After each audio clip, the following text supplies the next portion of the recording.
Film industry और media क्षेत्र का प्रतिष्ठित संस्थान मारवा स्टूडियो अपने गौरवशाली 30 वर्षों का सफर तय करके एक नया कीर्तिमान स्थापित कर चुका है। फिल्म एवं टेलीविजन के क्षेत्र में भारत सहित पूरी दुनिया के छात्रों को अपनी ओर आकर्षित करने वाला उत्तर भारत का पहला प्रोफेशनल स्टूडियो को इतने कम समय में कई राष्ट्रीय एवं अंतर्राष्ट्रीय अवार्ड से भी सम्मानित किया जा चुका है। मारवा स्टूडियो संस्थापक एवं international chamber of media and entertainment industry के प्रेसिडेंट संदीप मारवा ने कहा कि मैंने इसे कड़ी मेहनत और लगन से सींच कर बड़ा किया है, जिसमें मेरे माता पिता, मेरे सहयोगियों एवं परम पिता परमेश्वर का बहुत बड़ा सहयोग रहा है। उन्होंने कहा कि इस सफर में बहुत सी कठिनाइयों का सामना करना पड़ा, लेकिन कोई भी समस्या आपके हौसलों से बड़ी नहीं हो सकती। ICMEI के प्रेसिडेंट एवं मारवा स्टूडियो के संस्थापक डॉक्टर संदीप मारवा ने प्रेस कॉन्फ्रेंस में कहा कि उन्हें मारवा स्टूडियो के इंफ्रास्ट्रक्चर में 3 साल का समय लगा। उन्होंने बताया कि 145 देश, मीडिया एक्सपर्ट, 60 देशों के ब्रांड एम्बेसडर और कई कल्चर मिनिस्टर ने कई तरह से राष्ट्रीय और अंतर्राष्ट्रीय अवार्ड देकर सम्मानित किया और निरंतर आगे बढ़ते रहने के लिए हौसला अफजाई करते रहे। संदीप मारवा आगे कहते हैं कि न जाने ये 30 साल का सफर देखते ही देखते कब पूरा हो गया। ऐसा लगता है मानो ये कल की ही बात हो। 10 मार्च 1991 में जब मारवा स्टूडियो लॉन्च किया गया था, उस दिन को याद करके संदीप मारवा कहते हैं कि हमारे लिए ये बेहद ही गर्व की बात है कि पूरे उत्तर भारत में हमने पहला प्रोफेशनल फिल्म स्टूडियो का टाइटल प्राप्त किया। संदीप मारवा आगे कहते हैं कि इन 30 साल के सफर में 7 वर्ल्ड रिकॉर्ड, 100 ऑर्गेनाइजेशन, 2 मिलियन लोगों का साथ, 145 देश, 700 अवार्ड, 20,000 मीडिया एक्सपर्ट, काफी सारे दिग्गज सेलिब्रिटी और राज्य सरकार एवं केंद्र सरकार का साथ मिला, जिससे आज मारवा स्टूडियो ने अपना मुकाम हासिल किया है। नोएडा फिल्म सिटी भारत का सबसे तेज गति से बढ़ता हुआ फिल्म सिटी है। मारवा स्टूडियो ने 2000 से अधिक शॉर्ट फिल्में बनाकर एक अंतर्राष्ट्रीय कीर्तिमान स्थापित किया है। International chamber of media and entertainment industry दुनिया का पहला ऐसा चैम्बर है जो मीडिया एवं एंटरटेनमेंट इंडस्ट्री के लिए पूरी तरह समर्पित है। हमारे लिए बड़े गर्व की बात है कि 190 से अधिक देशों के साथ हम फिल्म के माध्यम से अपने सांस्कृतिक संबंधों को मजबूत करने की दिशा में कार्य कर रहे हैं। ICMEI के प्रेसिडेंट एवं मारवा स्टूडियो के संस्थापक डॉक्टर संदीप मारवा ने कहा कि उनकी बायोग्राफी के ऊपर काफी सारी किताबें आ चुकी हैं। अब उनके पास बड़े पर्दे पर उनकी जीवनी उतारने के लिए कई सारे प्रपोजल आ चुके हैं। ये कहना बिल्कुल भी गलत नहीं होगा कि आने वाले कुछ अगले सालों में हमें उनकी मेहनत, लगन और सफलता को देखने का मौका एक फिल्म के जरिए मिल सकता है। सिनेमा का समाज के निर्माण पर बहुत गहरा असर पड़ता है, इसलिए सिनेमा में सकारात्मक संदेश होना आवश्यक है, जिससे व्यक्तित्व के विकास व सशक्त समाज निर्माण में सहायता मिलती है। 1986 में मैंने फिल्म सिटी की योजना तैयार की। 1987 में ये पूरा प्रोजेक्ट पास हुआ। 1988 में अलॉटमेंट हुई और 3 साल हमें लगे और 1991 को हम लोगों ने 10 मार्च मारवा स्टूडियो का यहाँ पर एक शुरुआत कर दी। उत्तर भारत का पहला फिल्म स्टूडियो था और देश भर और दुनिया भर से उसी दिन से हमें मुबारकबाद आनी शुरू हो गई और आप लोगों के आशीर्वाद से फिर पीछे मुड़ के नहीं देखा। इन पूरे 30 सालों के अंदर एक पूरा दौर निकला है। हम लोगों ने मारवा स्टूडियो को पहले पूरा इस्टेब्लिश किया। आज मारवा स्टूडियो में दावे से कह सकता हूं कि तकरीबन 4,500 टेलीविजन प्रोग्राम, 50 से भी ज्यादा चैनल के लिए और तकरीबन 5,000 ट्रेनिंग फिल्मों का यहां से निर्माण हुआ। हमारी प्रोडक्शन कंपनी ने तकरीबन 3,000 शॉर्ट फिल्में बनाई। करीब 125 फीचर फिल्मों के साथ हम लोग जुड़े और मारवा स्टूडियो ने अपनी एक अच्छी नीच, एक अच्छी अपनी पहचान देश भर और दुनिया भर में तैयार कर ली। 1993 में हम लोगों ने Asian academy of film and television, Bharat का पहला निजी फिल्म स्कूल तैयार किया इसी मारवा स्टूडियो कॉम्प्लेक्स से। और आज बड़ी खुशी है ये कहते हुए कि दुनिया के पहले 10 बड़े फिल्म स्कूलों में आज AAFT का नाम आता है। एक छोटा सा बुटीक इंस्टीट्यूट जहां से शुरू हुआ और आज उसने एक भारत की पहली फिल्म यूनिवर्सिटी का एक रूप धारण कर लिया है। बड़ी खुशी है कि हम लोग एजुकेशन में अपना नाम कमा सके। आज तकरीबन 70-80 अलग अलग कोर्सेज चल रहे हैं, करीब 14 डिफरेंट उसके डिपार्टमेंट हैं और AFT राष्ट्रीय नहीं बल्कि अंतर्राष्ट्रीय ब्रांड बन चुका है। इसी तरीके से हम लोगों ने मारवा फिल्म्स एंड वीडियो प्रोडक्शन, जहां हम लोगों ने प्रोडक्शन शुरू की और छोटी फिल्मों का निर्माण शुरू किया, उसमें हमने स्पेशलाइजेशन की और जितने भी नए लोग थे, जो लोग फिल्म और टीवी के क्षेत्र से जुड़ना चाहते थे, उन बहुत सारे लोगों को, करीब 10,000 से भी ज्यादा लोगों को मौका दिया, जो 100 से भी ज्यादा मुल्कों से मेरे पास आए। ये सब करते करते हम लोगों ने भारत का पहला निजी फिल्म संस्थान, जो रिसर्च सेंटर है, international film and television research centre की यहां से योजना तैयार की, जो अपने आप में एक बेहतरीन काम कर रहा है और जो जो सुझाव हमें उस रिसर्च सेंटर से मिलते गए, उन तमाम सेंटरों को, उन तमाम विचारों को हमने बड़ी खूबसूरती से यहां पर इस्तेमाल किया है। हमने international film and television club की योजना तैयार की, जिसके अंतर्गत अब हम लोग कुल मिलाकर 10 से भी ज्यादा खूबसूरत फिल्म फेस्टिवल देश को दे चुके हैं, जिसमें global film festival, global festival of journalism, global literary festival, global fashion week, international festival of cellphone cinema, AAFT festival of short films, ASMS festival of short digital films, सूफी festival और country wise तमाम जो festival हम लोग करते आ रहे हैं, children festival हम लोग करते आ रहे हैं। तो एक फिल्म क्लब ने अपने आप में एक अंतर्राष्ट्रीय रूप धारण कर लिया है और इन सभी इवेंट्स को जोड़ के आज हम बड़ी खुशी से ये कह सकते हैं कि हमने तकरीबन 20 लाख से भी ज्यादा लोगों को फिल्म टूरिज्म के अंतर्गत नोएडा फिल्म सिटी तक आकर्षित किया है। 30 साल का ये समय बड़ी खूबसूरती से यहां से निकला है। मारवा स्टूडियो ने, एशियन एकेडमी ने और हमारी सभी संस्थानों ने और संस्थाओं ने एक अच्छी नींव बनाई है। 100 से भी ज्यादा संस्थाएं हम लोग यहां से खोल चुके हैं अपने लिए, लोगों के लिए।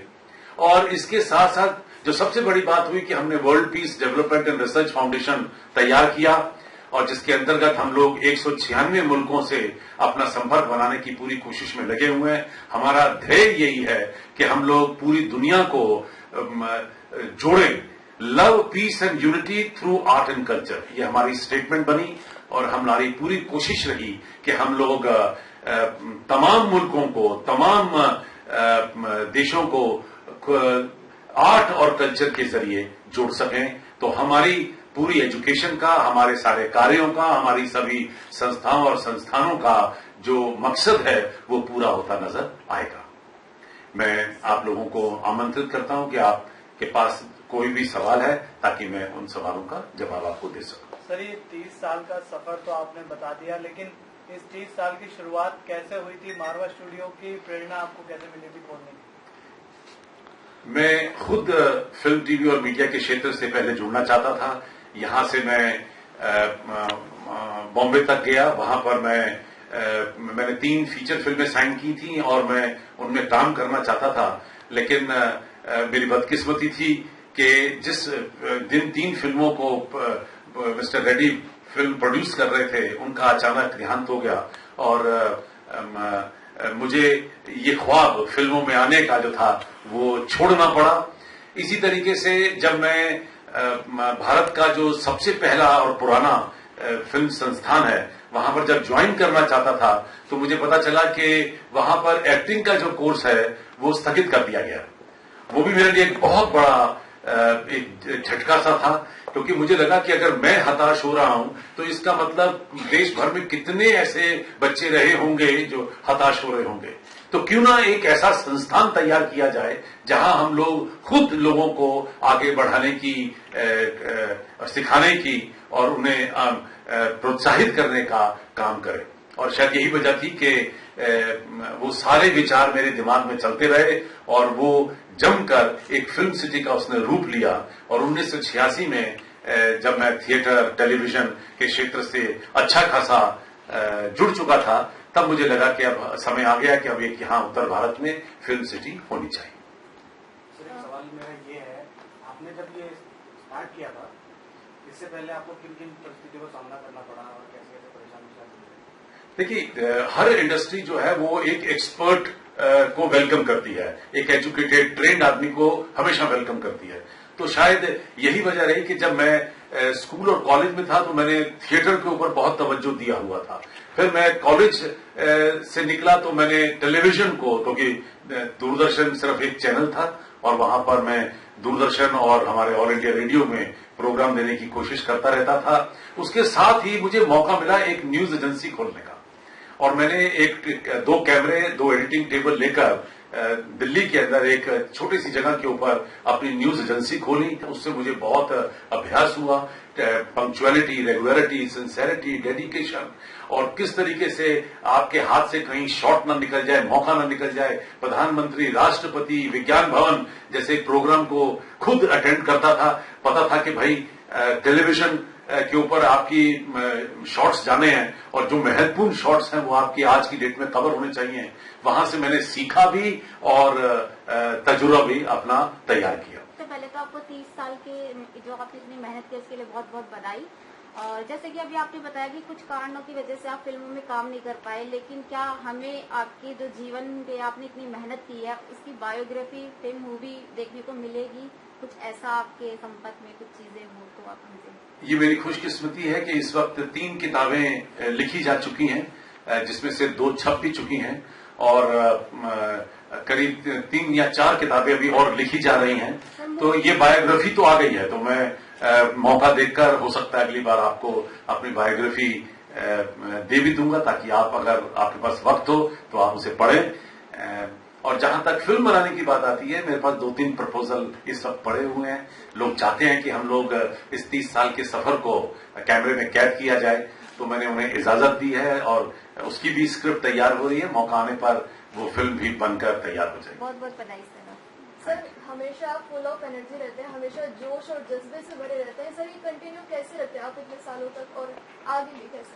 देखिए, मैं इतना जानता हूं कि अगर आप अपने काम से मोहब्बत करते हैं, अगर आपको अपने काम के प्रति रिस्पेक्ट है, तो आपका जोश कभी भी ढीला नहीं होगा। फिल्म, टीवी, मीडिया का एक ऐसा क्षेत्र है जहां पर बार बार ये दोहराया जाता है, कहा जाता है कि enthusiasm is the key to success, कि जोश जो है वही आपकी विजय होने का कारण बनेगा। क्योंकि कोई ये कहे कि साहब 30 साल हो गए, मैं थक गया, लुट गया, बर्बाद हो गया, तो वो बेकार की बात है। मुझे तो आज भी अगर कोई नया उपयोग करना है, कोई नई कोर्स लॉन्च करना है, कोई नई फिल्म लॉन्च करनी है, कोई नया प्रोग्राम बनाना है, कोई नया इवेंट करना है, तो मुझे उतना ही जोश बना रहता है। मुझे लगता है कि आज से फिर एक नई कहानी शुरू हुई है। आज इस प्रोग्राम को भी हमें उसी मकाम तक पहुंचाना है जिसको हमने पिछले प्रोग्राम उस मकाम तक पहुंचाया था। सर, पिछले 30 सालों में ये पैंडेमिक का जो दौर चल रहा है हमारा, शायद सबसे कठिन होगा। स्टूडेंट्स को कैसे मैनेज किया है इस दौर में आपने? नहीं, सबसे मजे की बात यह थी कि मुझे ये अच्छी तरह मालूम है कि मीडिया वालों की जिम्मेदारी ऐसे मौकों पर, सिर्फ पेंडेमिक ही नहीं, चाहे वो वॉर है, चाहे कोई दूसरा बीमारी आ गई है, या कोई बाढ़ आ गई है, चाहे कोई मुसीबत आ गई है, कोई साइक्लोन आ गया है, कोई सुनामी आ गया है, ऐसे मौके के ऊपर मीडिया वालों को हमेशा तेजस्वी हो जाना चाहिए, चौकन्ना हो जाना चाहिए। आपका फर्ज जो है वो पहले से भी ज्यादा बड़ा हो जाता है। आपका फर्ज बन जाता है कि आप उन्हीं बातों को, जिन बातों को सरकार कह रही है, जिन बातों को सुलझा और समझा हुआ कहा जाता है, उनको आम जनता तक पहुंचाने की कोशिश करें। सर, यूपी सरकार ने इस बीच में एक नोएडा फिल्म सिटी एस्टेब्लिश करने का एक नया प्रपोजल डाला है। अब तक यहाँ पर जो पढ़ते थे, या नोएडा एनसीआर, दिल्ली एनसीआर जो भी पढ़ते थे, उनको मुंबई जाना पड़ता था। तो कितना बेनिफिट देगा मारवाड़ स्टूडियोज को और यूपी में रहने वाले या दिल्ली एनसीआर में रहने वाले बच्चों को? पहला प्रभाव तो तभी पड़ गया था जब नोएडा में फिल्म सिटी यहाँ सेक्टर 16A में स्थापित हो गई थी।